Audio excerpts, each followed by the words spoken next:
तो यहाँ पे क्या करना है, सॉलिबिलिटी के लिए आर ग्रुप जितना बड़ा होगा उतना सॉलिबिलिटी कम होगी, ध्यान रखना इसमें।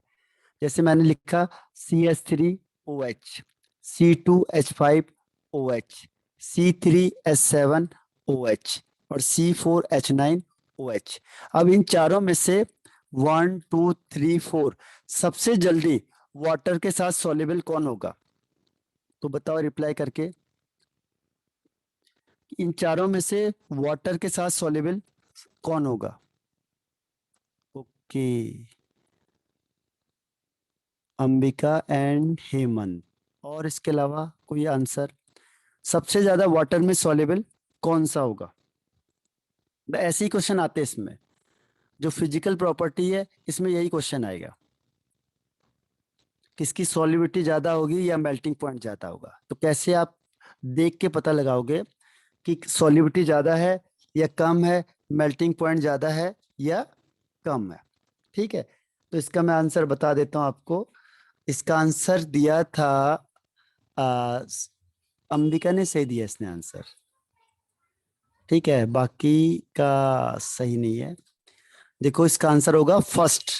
फर्स्ट का मतलब देखो मैं क्या कह रहा हूं, एल्काइल ग्रुप बड़ा होगा तो सॉल्युबिलिटी कम हो जाएगी, सॉल्युबिलिटी कम। ये छोटा है, देखो ये छोटा, इसके साथ OH लग गया तो वाटर जल्दी घुल जाएगा, क्योंकि ये तो घुलता नहीं ना, ये तो ऑर्गेनिक है, ये तो वाटर में घुलेगा नहीं। अब इसमें ये बड़ा हो गया थोड़ा सा, फिर OH है, तो वाटर के साथ कौन घुलता है? ये OH, ये तो घुलेगा नहीं। इसमें और बड़ा हो गया ग्रुप और ये छोटा सा है, तो इसमें सॉल्युबिलिटी कम हो जाएगी। इसमें और बड़ा ग्रुप आ गया यहाँ पे और ये छोटा सा हो गया OH, तो क्या होगा, जो ये हाइड्रोकार्बन होता है ये तो वाटर के साथ डिजोल्व होता ही नहीं है, तो ये वाला पूरा पोर्शन क्या होगा, इसमें तो वाटर का फर्क नहीं पड़ने का। वाटर किसके साथ करेगा? केवल OH के साथ, क्योंकि हाइड्रोजन बॉन्डिंग बनाएगा। तो इसीलिए इसका ऑर्डर हो जाएगा 1 2 3 4। जितना एल्काइल ग्रुप बड़ा होगा, R ग्रुप, उतना सॉल्युबिलिटी कम हो जाएगी। ठीक है, इसको ध्यान रखना। अब दूसरा क्वेश्चन पूछता हूं आपसे, 1 2 3 4। ठीक, सेकेंड है 1 2 3 4। तीसरा है 1 2 और यहां से अच्छा इसे 5 बना दो, 5 कर दो, इसको 5 कर दिया और इसको 5 कर दो यहां से। अब बताओ इन तीनों में से सबसे ज्यादा सॉल्युबल कौन सा होगा, 1 2 या 3? अब सब में कार्बन सेम है, तो किस चीज से हम चेक करेंगे सॉल्युबिलिटी सबसे ज्यादा वाटर की किसके साथ होगी? सॉल्युबिलिटी किस पे टिक लगाओगे आप? Okay, Yamini, Ambika and Hemant. Okay, हाँ, रीजन सही बताया आपने, अंबिका। और इसके अलावा कोई आंसर? जो मेन चीज है बेसिक उसे पकड़ना है कि क्या चीज है इसमें। ठीक है, तो इसका ऑर्डर मैं बता देता हूँ। इसका ऑर्डर होगा 2 3, वो 2 3 सॉरी 3 2 1। 3 क्योंकि जैसे ब्रांचिंग स्टार्ट होगी तो ब्रांचिंग स्टार्ट होने से क्या हो जाएगा, साइज छोटा हो जाएगा, क्योंकि स्पेरिकल होता है। स्पेरिकल का साइज क्या होता है, सबसे छोटा होता है, आपने देखा होगा। तो स्पेरिकल का साइज छोटा हो जाता है तो इसका सरफेस एरिया सबसे कम हो जाता है। सरफेस एरिया कम हो जाएगा तो ये वाला पोर्शन कम हो जाएगा, तो क्या होगा, वाटर के साथ ये वाला इजिली डिजोल्व हो जाएगा। इसमें ये वाला एरिया बहुत बड़ा है, तो ये बहुत बड़ा है तो इसकी सॉल्युबिलिटी कम होगी। इसका थोड़ा छोटा है क्योंकि स्पेरिकल शेप आ गया, इसका और छोटा है, तो इसीलिए जिसका R ग्रुप का साइज छोटा होगा उसकी सॉल्युबिलिटी ज्यादा हो जाएगी। ठीक है, तो सॉल्युबिलिटी का ऑर्डर जस्ट अपोजिट होता है मेल्टिंग पॉइंट या बॉइलिंग पॉइंट के। ठीक है, तो ये समझ में आया सेकेंड स्टेप। अब थर्ड स्टेप देखो, थर्ड स्टेप पूछता हूं आपसे, CH2OH, CH2OH, CH2OH। ये कितने टाइप के क्वेश्चन आ सकते हैं वो मैं आपको दिखा रहा हूं कि इसमें इससे अलावा नहीं आने का, इससे अलावा नहीं आने का। और ये है आपके पास CH3, CH3, CH2, CH2OH। अब इन तीनों में से बताना है कि किस केस में वो वाटर में ज्यादा सॉल्युबल होगा? बताओ। ये OH है, OH है, OH है, OH है, ये तीनों OH है। इसमें सेकंड केस में यहाँ OH है, ये OH है, इसमें ये OH है। ओके हेमंत, इसके अलावा कोई आंसर? सोचो जरा, दिमाग लगाओ। हाँ, अंबिका। रीजन सही तो आना चाहिए आपको कि ऐसा हुआ तो क्यों हुआ है, क्योंकि वही आपके दिमाग में रहेगा। अगर रट के जाओगे तो फिर भूल जाओगे आप। उसका रीजन आना चाहिए कि ये हुआ तो क्यों हुआ। हाँ, दोनों ने सही आंसर दिया है, Ambika and Hemant. Very good. तो देखो, इसका ऑर्डर 1 2 3। रीजन क्या है? OH group. इसमें 3 OH हैं, इसमें 2 OH हैं, इसमें 1 OH है। तो जितना OH ग्रुप ज्यादा होगा, क्योंकि वाटर किसके साथ घुलेगा? इसी OH के साथ घुलेगा। ये तो इसके साथ तो घुलता नहीं है। तो जितने OH ग्रुप ज्यादा होंगे उतना उसकी सॉल्युबिलिटी ज्यादा हो जाएगी। तो इसीलिए जिसमें ज्यादा OH होंगे उसका सॉल्युबिलिटी उतना ज्यादा हो जाएगा विद वाटर। ठीक। तो ये आपका क्वेश्चन आएगा सॉल्युबिलिटी के बेस पे। इसके अलावा कोई कैटेगरी नहीं है, बस इन तीनों में से एक है। फिजिकल में भी आता है, ध्यान रखना, क्वेश्चन जरूर आएगा। अब इसके बाद आता है डेंसिटी। डेंसिटी में क्या होता है, जैसे आपने हेलोकिन में पढ़ा वैसे यहाँ पे भी है कि जो डेंसिटी है वो किस पे डिपेंड करेगी? कार्बन पे, यानी मॉलिक्यूलर वेट पे। जितना मॉलिक्यूलर वेट ज्यादा हो गया या जितना नंबर ऑफ कार्बन एटम ज्यादा हो गए उतना उसका डेंसिटी हो गई।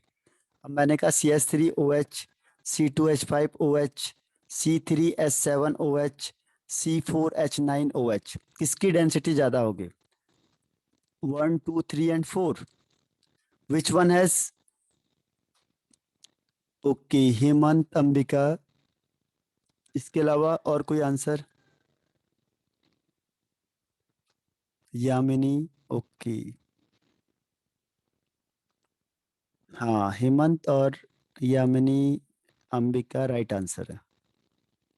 Very good. तो क्या होगा देखो, ऐसे इंक्रीज होगा जितना कार्बन बढ़ रहा है। पहले वाले में 1 कार्बन, दूसरे में 2 कार्बन, तीसरे में 3 कार्बन, चौथे में 4 कार्बन। तो जितना कार्बन ज्यादा उतना डेंसिटी ज्यादा होगी। तो डेंसिटी के केस में हर एक केस में यही है कि जैसे आप टॉप टू बॉटम जाओगे, यानी जैसे कार्बन बढ़ेंगे वैसे ही डेंसिटी इंक्रीज होगी। तो ये आपका डेंसिटी का क्वेश्चन हो गया। ठीक है, अब इसमें आता है नेक्स्ट, करेक्टर। करेक्टर में ध्यान रखना, जितने भी अल्कोहल होते हैं, अल्कोहल होते हैं वो पॉइजनस होते हैं, एक अल्कोहल को छोड़ के बस। बाकी सारे क्या होते हैं? पॉइजनस होते हैं। और वही ऐसे अल्कोहल है कि सब लोग उसी को पीते रहते हैं बस। ठीक। और उसके अलावा कोई गलती से दूसरा पी जाता है तो फिर कह नहीं सकते। तो ये इथाइल अल्कोहल है जो नॉन पॉइजनस होता है। ठीक है, ये पॉइजनस नहीं होता। इसके अलावा जितने भी अल्कोहल आपके पास हैं वो सारे के सारे कैसे होते हैं? पॉइजनस होते हैं। ठीक। पॉइजनस करने का क्यों, देखो क्यों करते इसे। जैसे मेथेनॉल होता है, ये पॉइजनस होता है। तो इससे फायदा क्या होता है? ठीक है, और इससे ब्लाइंडनेस कॉज हो सकता है। ब्लाइंडनेस, अगर आपको कोई पी लेता है इसे तो उसके क्या हो जाएगा? अंधा हो जाएगा, ब्लाइंडनेस। ठीक। इसका यूज क्यों करेंगे देखो, इसका यूज इसलिए किया जाता है, जैसे इथाइल अल्कोहल है। अब जो फैक्ट्री वाले हैं उन्हें पता है कि इथाइल अल्कोहल को सारे लोग क्या है, इसको चोरी करके ले जाएंगे। ठीक। तो वो क्या करते हैं, क्योंकि जब इसको दूसरा कंपाउंड बनाना होता है तो वो क्या करते हैं, थोड़ा बहुत अमाउंट इसमें मिथाइल अल्कोहल का मिला देते हैं या मेथेनॉल का मिला देते हैं। अब ये पॉइजनस बन गया, अब इसे कोई चोरी करके नहीं ले जा सकता। ठीक है, तो पॉइजनस हो गया। तो इसीलिए वहां पे ये सेफ रहेगा। तो कई बार इंडस्ट्री वाले ये भी करते हैं ताकि जो उसकी चोरी है वो बच जाए। ठीक है, तो ध्यान रखना कि जो जितने भी अल्कोहल होते हैं एक्सेप्ट इथाइल अल्कोहल वो सारे पॉइजनस होते हैं। इथाइल अल्कोहल को छोड़ के जितने भी अल्कोहल हैं वो पॉइजनस होते हैं। केवल इथाइल अल्कोहल यानी C2H5 ही नॉन पॉइजनस होता है। तो ये आपका फिजिकल प्रॉपर्टी भी फिनिश हो गई। हाँ, आइसोप्रोपाइल अल्कोहल भी पॉइजनस होता है। इसे कहते हैं रबिंग अल्कोहल। इसे कहते हैं रबिंग अल्कोहल।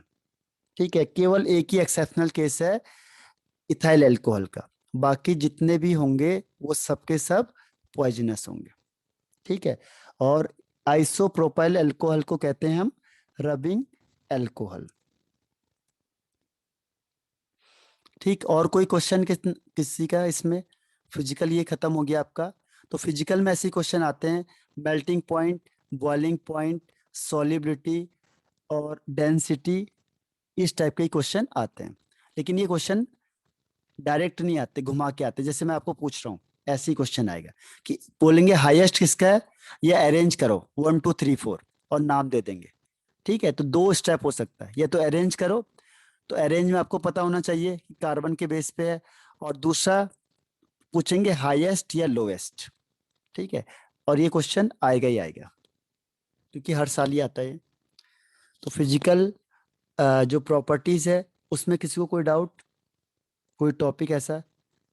देखो हमने कौन कौन से टॉपिक डिस्कस किए फिजिकल में। पहला था फिजिकल स्टेट है, दूसरा मेल्टिंग पॉइंट, तीसरा बॉइलिंग पॉइंट, चौथा सॉलिबिलिटी, पांचवा डेंसिटी।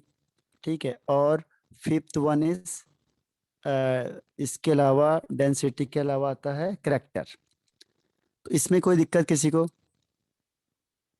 बताओ, क्लियर है सारी चीजें? ओके, बाकी क्या वो नहीं आ रहे हैं? सुमित और Shruti, where are you?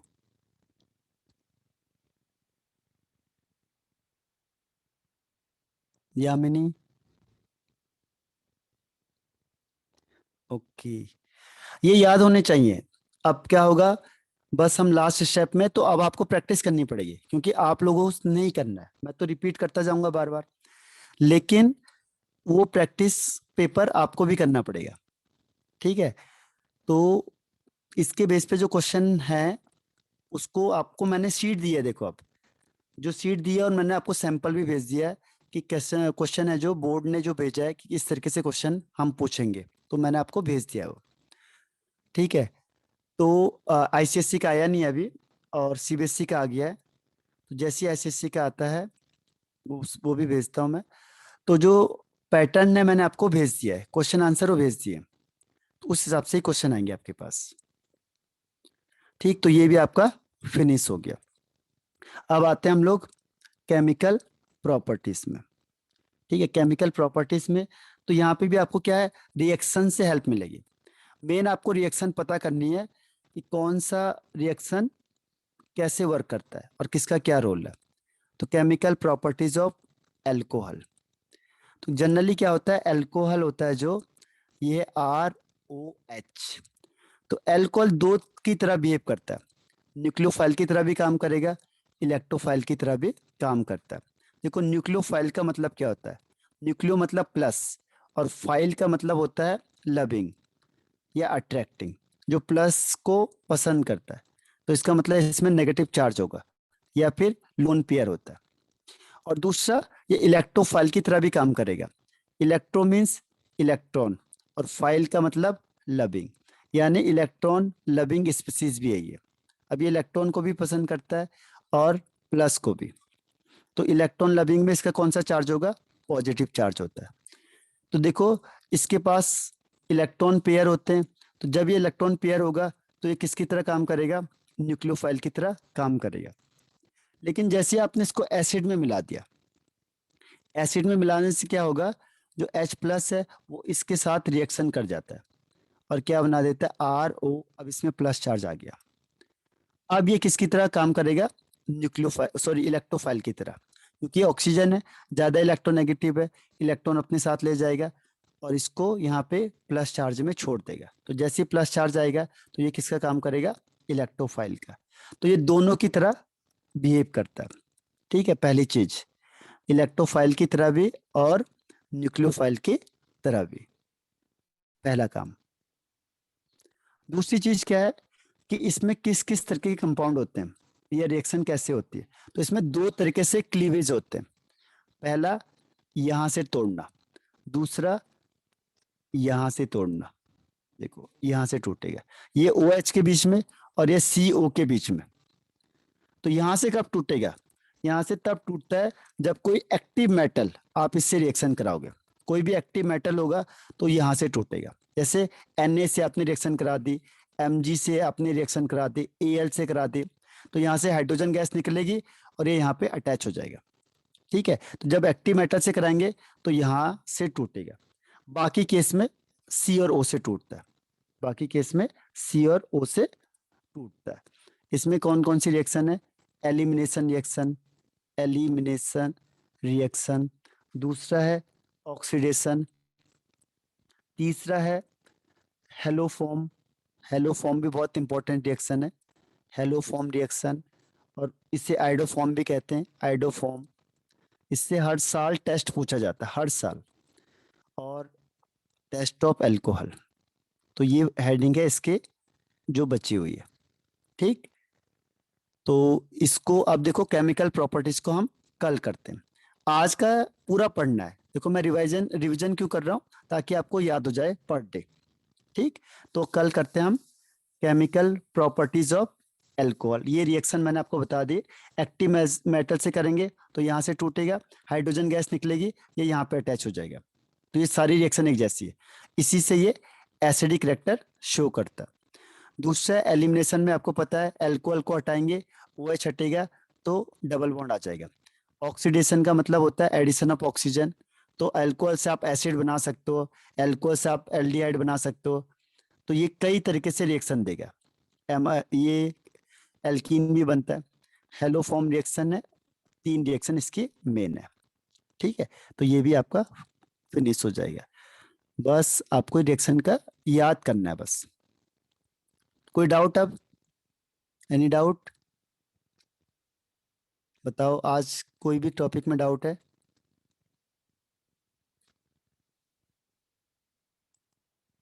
No, okay, तो बाकी कल करते हैं फिर। ठीक है, आज के लिए इतना बहुत है।